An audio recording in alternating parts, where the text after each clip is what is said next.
This is how you guys. If you forget, there are some. There are those that are, working on Or the number 5 6, or number sometimes 7. it's me. Go out and talk. Or maybe there's something I forgot about. I have a way for you to ask the wrong question. Maybe I can make a face.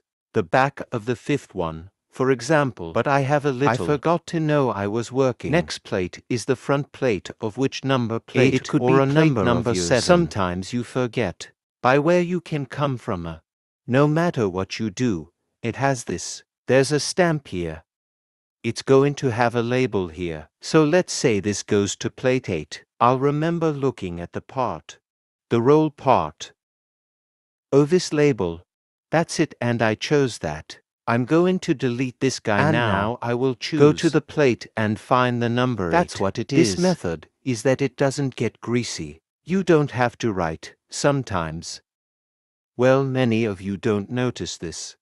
Is that many cases are dial plate processing. The back of the year goes back and forth. I took the file on the front of plate 7. Let me work. So that's the nature. Today, let me show you how to avoid being wrong. It's the wrong file.